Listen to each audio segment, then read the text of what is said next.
السلام علیکم ورحمۃ اللہ وبرکاتہ۔ ان الحمد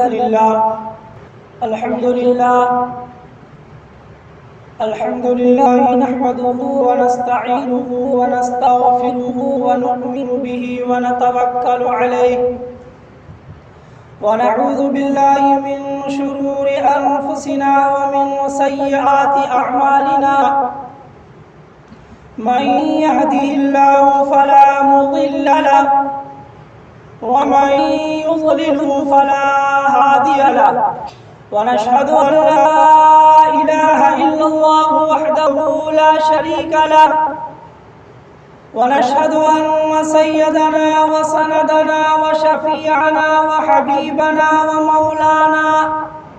ومولانا محمدا عبده ورسوله، أما بعد فأعوذ بالله من الشيطان الرجيم، بسم الله الرحمن الرحيم، لقد من الله على المؤمنين إذ بعث فيهم رسولا من أنفسهم يتلو عليهم آياته ويزكيهم ويعلمهم الكتاب والحكمة، صدق الله العظيم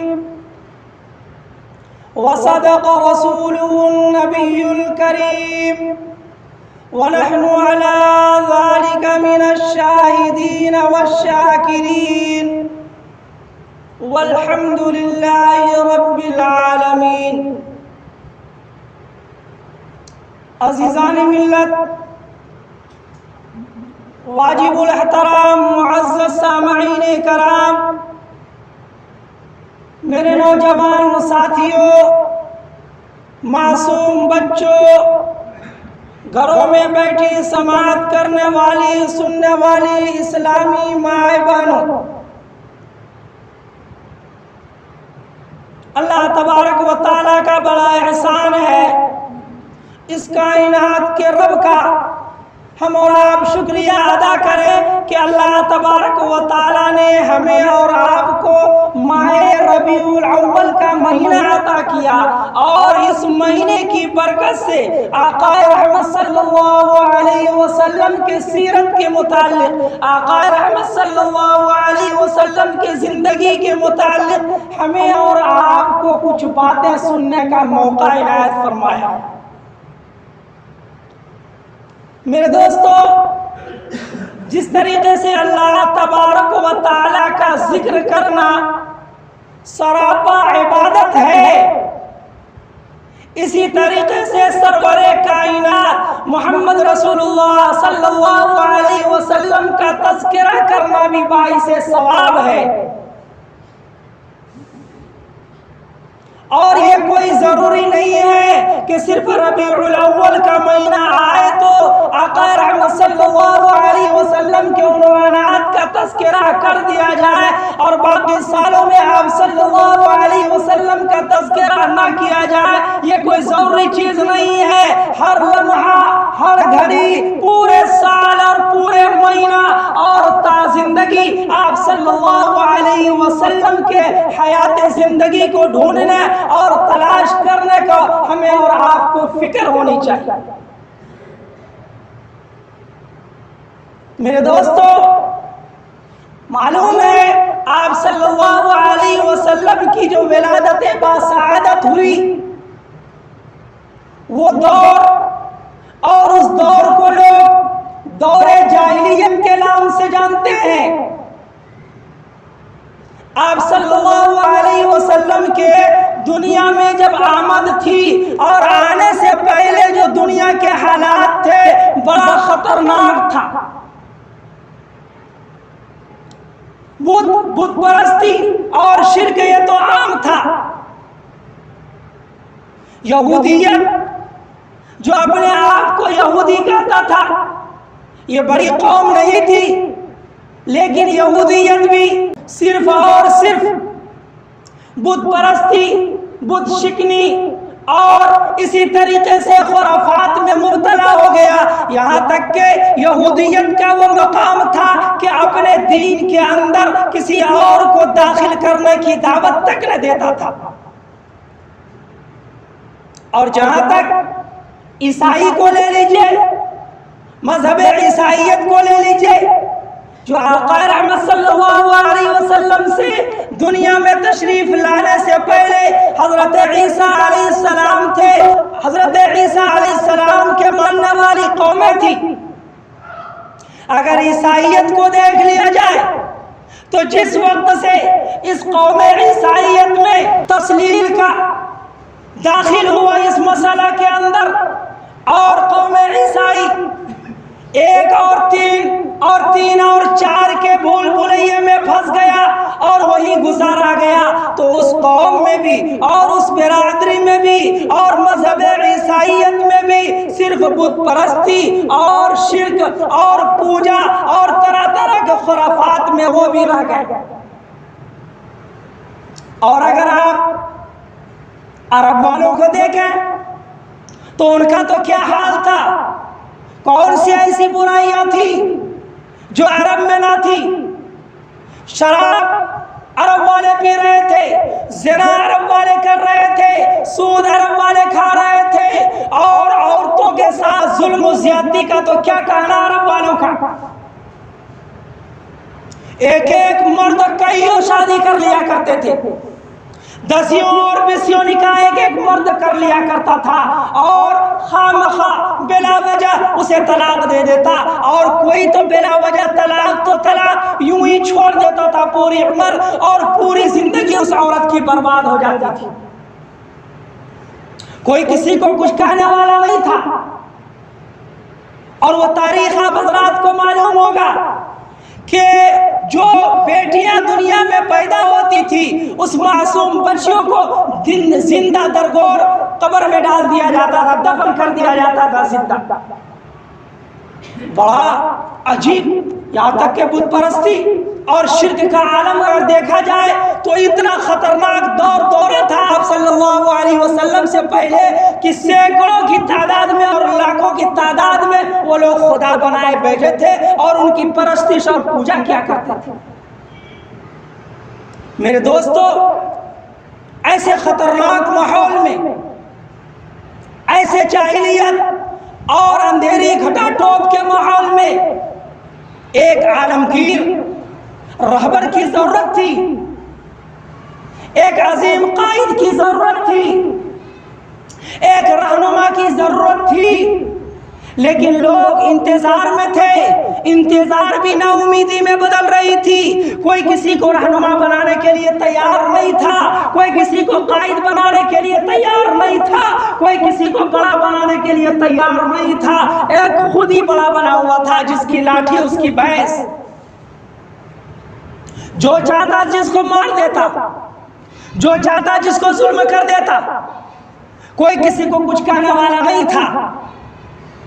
لیکن میرے دوستو، ایسے ماحول میں ایک بڑا واقعہ پیش آیا۔ شاید وہ واقعہ آپ حضرات کے سامنے گزرا ہوگا، آپ لوگوں نے سنا ہوگا۔ ایک ایسے وقت میں ایک بڑا واقعہ پیش آیا۔ اس واقعہ کا پیش آنے کے بعد عربوں کا اور تمام لوگوں کا عربوں کے جانب اس کا ذہن متوجہ ہوا، ان کا قلوب متوجہ ہوا۔ خاص طور پر عرب میں بھی قبیلے قریش کے جانب تمام لوگوں کا ذہن متوجہ ہوا۔ وہ واقعہ اصحاب فیل کا واقعہ اسی زمانے میں پیش آیا تھا۔